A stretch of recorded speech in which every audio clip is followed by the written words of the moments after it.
Game resumed. Hello and welcome everyone, I'm Maddles here with Lurlian for the ESET UK Masters Showdown. We've got best of 9 show match coming up. This is game 1 of that series, and well, let me introduce these two players. Down in the lower left position as the blue Terran, we do have KraSS. And his opponent up in the top right, we have the red Protoss player. It is ToD. Now Lurlian, what do you think of these two? I think these two are going to make for a great show match. I mean, we've gotten to see a lot out of KraSS at the last I-Series event at I-47. He managed to get all the way to the grand finals, and that gives him a seed for I-48, which he's going to be attending. And of course, ToD is a really big name too in the Heart of the Swarm beta. He plays it a lot, he streams, he commentates, and generally a very exciting player. So we've got two potentially really good players going up to each other, and I believe both KraSS and ToD play a very macro-oriented style, especially our Terran player at I-47. He was a macro king. Yeah, KraSS definitely is a big fan of macroing it to the max, so wait to see what he's got in plan. But of course, Heart of the Swarm, it's a lot more harassment based. You can go for more aggressive plays, especially for ToD with the Mothership core. He can poke in, pull out a lot more than he could in Wings of Liberty. So I'm interested to see if he incorporates that much. I've got to admit, I haven't seen much of his stream or anything like that, but he's certainly someone who... This should be a really close game, is basically what I'm reckoning. Yeah, I'm hoping it's going to be a really close game. Hopefully we're going to get to see a very long series with a lot of long games. I mean, this matchup can be really fast, but as you pointed out, Protoss does have more options to be aggressive in the early game than they had before. I mean, what did they have early game versus Terran before? Like a 4-gate? You know, that's basically the only aggressive option you had. And of course, when you've got only that option there, it's really quite easy for a Terran player to be greedy and take down a quick command center, and especially things like 1-rack CCCC were quite common builds, whereas now in Heart of the Swarm, you've got to actually be a bit more careful, because Protoss player can chuck some early aggression at you. Even things like the 1 Zealot 1 Stalker push, add a Mothership core into that, suddenly you can start chipping away at the wall off with the Stalker. You can start eating little bits of damage that are very fun, and then that's not even going into things like Oracles. No, you're right. There's a lot of different ways of harassment that Protoss players now have got. Hopefully we're gonna get to see a bit of that Oracle harassment play that we see more and more in the beta. Yep, I'm just taking a look around, and in the moment, ToD, he's got his factory coming down nice and early on. Of course, this was played on, and is being played on, the version of the game where you need the transformation servos to make Hellbats out of Hellions. But Widow Mines, still one-shot Zealots, Stalkers, and Sentries. It's a great opening play, and allows you to be a bit more greedy and take the command center slightly sooner at the natural base. Yeah, you're pointing something out there, which was a change in the beta. They used to not one-shot Zealots and Stalkers, but they were changed to do extra damage versus shields, which is OP. They should be nerfed. I mean, Protoss players, they were so lucky to have their shields, and they would just regenerate, and the unit would still be useful. But this way, the Widow Mine is actually a little bit more viable versus Protoss, a little bit more useful early game. So I like the changes to the Widow Mine. I generally like the changes that Blizzard has been making to the beta so far. I don't think there's any really bad changes in there. Oh, we've got a single very brave Zealot trying to kill some Marines, but good. Micro out of KraSS. They didn't lose a single unit to that Zealot, so really nice play. ToD, he's taking, though, his Nexus behind this, and coming back to your point that you made previously, Lolian, is that, yeah, the Widow Mines, they're great, but I think one of the best compositions going in the moment is Marine, Marauder, Medevac, Mine. That is just so potent in the mid-game against Protoss players.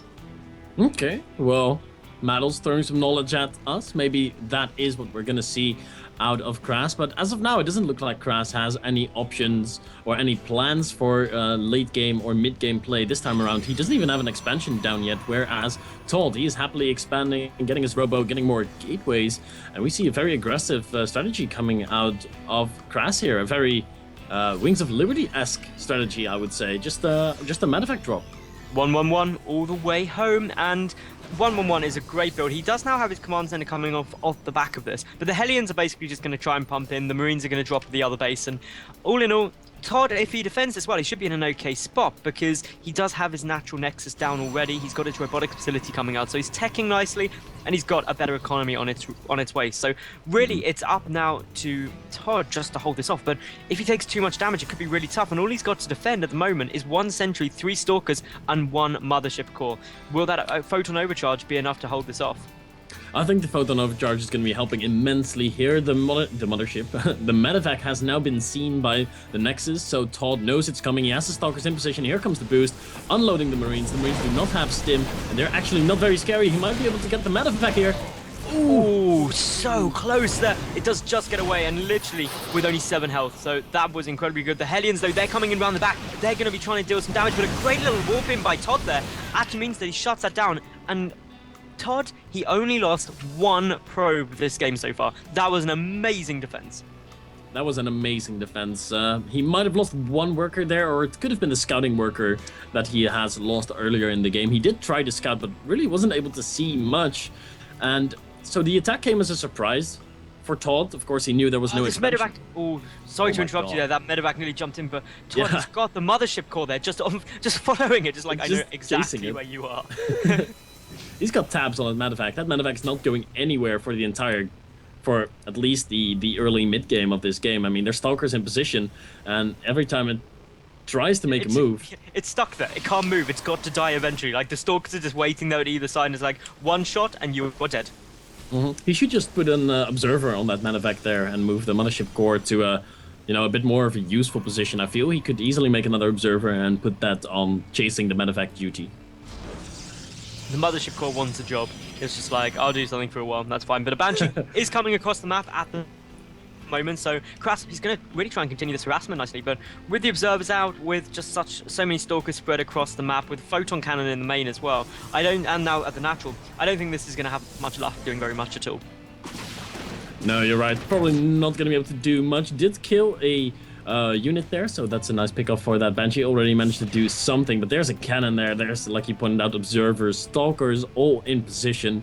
And KraSS, man, he's trying to find ways to harass this Protoss, but it's not working out. ToD is just shutting down every attempt perfectly and continuing to tech up. He hasn't really made a tech choice yet. I mean, he's got a Robo, he's got a Twilight, but he doesn't have a Templar Archive or a Robotics yet.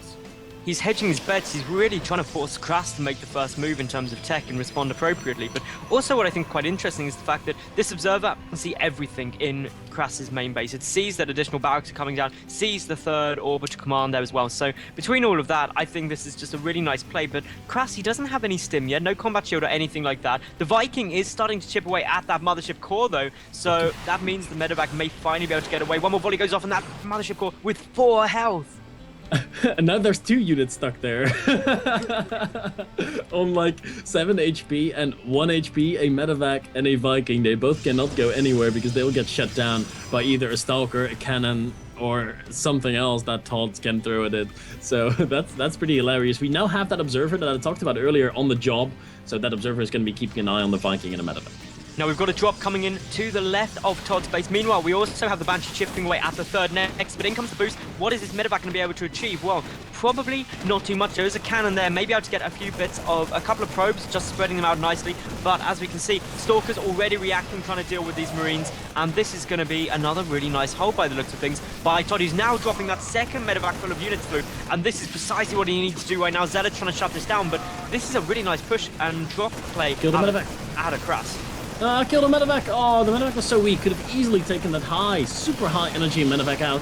That would have definitely helped ToD in clearing this up. The Forge is getting fired down. Is the upgrade gonna finish? Oh, it finishes just in time.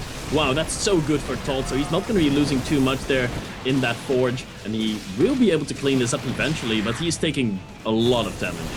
Yeah, he is losing an awful lot of stuff here. Not that many workers killed, only 4 more than had already previously been down, and it is now cleaned up. But of course, for KraSS, that was really good because he finally got to use that medevac that was trapped down the back. He's also pushing in some Marines and Marauders towards the 3rd base of ToD, just going for this multi-pronged harassment. With only the 2 Stalkers and the cannon there, this is going to be really difficult for ToD to hold off. Yeah, I think he's going to be losing his 3rd base here. Does he have enough units? He does have the Colossus out right now. Is the Colossus going to get there in time? I don't really think so. If KraSS wants to, he could just focus this Nexus down and sacrifice these few Marines and Marauders. And that exactly seems to be what he's doing. But as soon as he sees all these units pulled in, he starts to drop at the natural base. So he's doing a bit more damage there. He's killed the third. He's also got a triple drop, or at least 3 medevacs with units in, ready to go into the main base. This is just KraSS to the max. He loves this drop style play, and he's using it so effectively against ToD at the moment. We've seen it at I-47 so many times. The drop play is what makes KraSS shine. Here he comes again. Gonna be dropping in the main base, but Colossi this time in position. Do not get this Forge. That's not worth it. That's a big sacrifice. Oh, they do snipe it off there. He did get the upgrade cancelled, of course, but he also lost a lot of units in the process. If that was worth it, well, I think so. I mean, he managed to kill the third. He has his own third, and cancelling out an upgrade is a really big deal. I would say that's worth it. I would say good job, KraSS. Yeah, KraSS doing a great job, and of course, he's got his third base taken. He's denied ToD's third base, killed it off. He's got a really solid worker lead, 72 SCVs to just 57 probes. I'd say this is really all swinging into KraSS's favor now, and even the upgrades are looking fairly equal, at 2-1 for the Protoss against 1-1 for the Terran. Yeah, the denying of the upgrades was really important for KraSS, or he would be falling immensely behind in the upgrade war. So good thing of him to get that upgrade cancelled on the Forge. He's going to be pushing in again towards that third base, but there were observers all around the map, and he saw this push coming, so ToD is going to be in position to defend against this. Only has 1 Colossus right now with this army, so he might be able to get the third again. Yeah, he's just going to snipe it down as quickly as he can, pulling back some force fields. Are going to trap a few units, but in my opinion, that was completely worth it. A great trade there, denying that third base, because ultimately, KraSS has his 4th and 5th command center at the already same time. in production. We've got some units at the natural now, both trying to focus down the natural nexus. If he gets that, ToD is going to be in an immense amount of trouble, but he barely will not be able to get that nexus down. 247 HP left on that, and once again going into the third, killing and it it doesn't off. get cancelled. Oh, That's unfortunate for ToD. That's a lot of resources. multitask. This multitasking is sick. It is absolutely insane. Basically, KraSS is just pinning ToD back in his base. He can't afford to move out. And ToD, he's going into high Templar tech. So he does have the option to start feedbacking to medevacs. He just did, actually. Yeah, it doesn't have Storm down either, so he can't do much there. So it's going to be Archons. But to be honest, when you're so far behind in the worker count, and soon to be, no, actually now 2 bases down on your opponent, and with 3 additional command centers coming out, this is just so good for ToD. And even seeing now KraSS pick up those units in the medevac, boosting them back to keep them alive. One of the problems we saw with KraSS at I-47 was that he got ahead in the early to mid game, like by a real big margin, but he always lost the game in the late game. Let's see if that's what's going to be happening again, because I feel the follow-up. Oh, he's going for the attack here by the watchtower, but as we can see, some good damage being done. Just such a great attack angle there for KraSS. He had his units so well spread, such a great concave, and as a result, ToD forced back, but he did finally manage to make it further out than just the first watchtower. So that means ToD's taking back some map control. He's got his third base up now, but ultimately, any second now, KraSS is going to be up to 7 command centers. That is crazy. That is absolutely insane, Maddles. But the upgrades, though, are still looking quite good for ToD. I really think that's what's keeping him in this game. The upgrades for KraSS 2-1, whereas the upgrades for ToD are already at 3-1, and soon to be even higher. Preferring the defense upgrades over the attack ones, because he's been defending. I guess that makes sense. You get defense upgrades when you're defending, and you get attack upgrades when you're attacking. Well, it's that. It's also the fact that these Zealots are having to tank up so much damage from these Marines, and if you're against a unit which has got a high attack speed but low damage per hit, armor upgrades are so much more effective. But now we just see KraSS starting to sacrifice some SCVs, because ultimately he's got so many orbital commands and so many mules, he doesn't need that many. And that's going to free up yet more supply in order to produce more units. Yeah, and that's what he's going to be doing. Probably wants to produce a few more Ghosts, or maybe a few more Vikings to deal with the Colossi. The Colossi count pretty high, actually, at 4. But the Viking count is up there as well. 11 Vikings, that should be enough to deal with the Colossi. Pretty easy peasy. Now we've got a double drop, trying to go into the main base, but skirting with death there. The 2 High Templar are ready to feed back, but unfortunately for ToD, KraSS was on the money and gets away ASAP. And as we can see, ToD is just moving forward. He knows he needs to take this bottom 4th base. He may even try and take the center base as well, because he knows from distance, he doesn't even know from his vision how many bases KraSS has. He only knows that KraSS has his natural. and that is quite problematic for him. He can probably guess by the fact that he can see the sensor tower out there that the center base has been taken, but now this double drop going down in the main base, it's getting cleaned up quite nicely though, but a push coming down towards the fourth as well. KraSS is just everywhere. Yeah, he's gonna be showing off his multitasking a little bit more, but this is such a small attack force. I'm not really sure what he was hoping to achieve here. Could be a bit of a supply sacrificial thing. I mean, maybe he wants to get a few more Ghosts and Vikings out in favor of his Marines and Marauders. That attack really wasn't going to be able to do much. The Medevacs are now going to get cleaned up, I suppose, or is this Medevac going to be able to get back home? It's just camping there. I think he's pretty much given up on the Medevac. Getting some scouting information there, being like, I would be dead, but Todd's like, no, I will spare you, young Medevac. You do not deserve this fate. The Colossi, though, they're moving across the map. 5 out now. A good number of High Templar as well. And, of course, with Storm, with those Thermal Lances, a lot of damage can get done. Unfortunately, the Medevac does now die. But ultimately, just look, KraSS is still building command centers. Command centers are good units.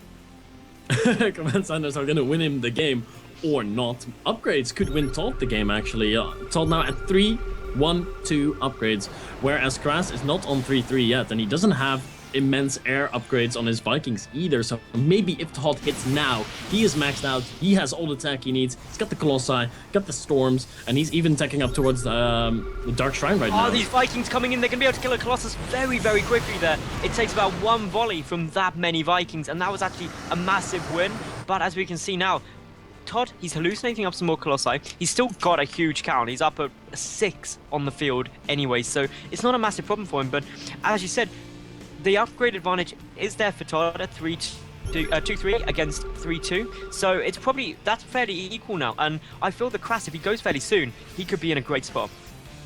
He could be. The resource scan on those hallucinated Colossi, by the way, so that plan was not gonna fly for ToD. He probably wanted to make some kind of diversion move and get KraSS out of position, and these Zealots are now gonna get killed because of that risky move that ToD made. But Zealots, not the best late game units. Maybe he wants to get out a few more Storms, get out a few more Colossi, or maybe he's getting ready to go for the Stargate transition. That Sky Toss. He is going for it. Well, we've got those 2 Stargates coming down at the third base. That's going to be really beneficial for him. I'll be interested to see what he gets out, because really his big problem now is there's so many Vikings out. There's so many Ghosts out as well. There's 17 Vikings and 16 Ghosts on the field for KraSS. He can really shut down those Colossi and High Templar fairly easily. Yeah, he can. He will be able to clean those up. But is he going to have enough to deal with the Gateway army out of ToD? I mean, ToD is going to be able to reinforce super quickly. And I'm not sure if KraSS can deal with that well enough. Or it's all going to depend on the EMPs. Will he be able to get the EMPs on the High Templar and the Zealots? That way, he will be very easily able to win the fight. And he's, of course, got that economic advantage. This is a really passive game, by the way. Really passive. It is incredibly passive, and I just want to point out the fact that KraSS is actually researching nanosteel frame. Wow. I have no clue why. That's when you know you've got too many resources, when you start upgrading that, because there's not even a bunker on the field. Still more command centers are getting chucked down, though. KraSS really seriously likes making command centers. I was just double checking if you were right. There's actually no bunker on the field. And you're right. We've got that beautiful structures tab we can use for that. More SCVs, more Marines going down around the map. Actually kills a sentry there, because these Colossi are all hallucinated again. Not sure what these sentries are doing here. Probably just more supply that ToD wants to free up. Sentries, of course, not the most useful unit late game. I mean, the Guardian Shield is okay, but Force Field's not really going to make a difference late game. And here we see KraSS. Is he finally going to move out? Is it time? Is it time, Maddles? I think he's feeling ready for it. He's got the 3-3 upgrade, so why wait any longer? He's moving forward. So many Vikings there, though. 20 Vikings, 20 Ghosts. These High Templar and Colossi are definitely going to be scared. The first Tempests are about to pop, though. That's got some nice range. There are the 4 Stargates there. But ToD, he's just got the issue that this maxed out Terran force is coming straight towards his 4th base, and it could potentially do an awful lot of damage. And the sentry's actually about to get killed on a command center. The sentries are actually doing some damage. Oh my god, the Storms! They were really nice. Yeah, they were. They were doing some heavy damage on those Ghosts. There are enough medevacs, though, so they will be able to heal those Ghosts back up. Would have been catastrophical to see that entire group of Ghosts die. With that, the entire attack of KraSS would have died. Is he finally going to take care of the sentries? We've got some SCVs now going to town and a single Marauder, so the sentries at the top of the map finally going to get them. But as we see ToD now at the bottom of the map, he's moving around to try and cut off KraSS' escape. He gets some more storms down, but there's so many Vikings here, and really ToD is just going to be so cautious because one bad engagement for him and KraSS will be able to just resupply so quickly and come and dominate, and that is the concern that's going to be there. As we can see in the bank though, KraSS actually is running out of money. He's not been muling effectively, and therefore he's got only 30 minerals in the bank. Yeah, this is so weird. KraSS didn't keep on expanding. He has all these command centers, but he's out of money right now. Oh, so here we go. We've got the push down the bottom of the map. We see a couple of High Templar getting taken out with a Tempest with the long-range damage, really helping some great storms, dealing so much damage. But the Vikings are now shredding through all of those Colossi. And they are. The Tempests are going down. Actually focusing the Tempest instead of the Colossi. That's a bit of a weird decision. And KraSS is getting absolutely decimated here by the Colossi. The Colossi just having so much free time because the Tempests were focused down first. GG gets called by KraSS, and well, that was a bit of an anticlimactic ending to such an epic long game. That was indeed a crazy game. So game 1 goes to KraSS. We're going to go to a quick advert break. I'm Maddles here with Lurlian. We'll see you at game 2 in just a couple of minutes.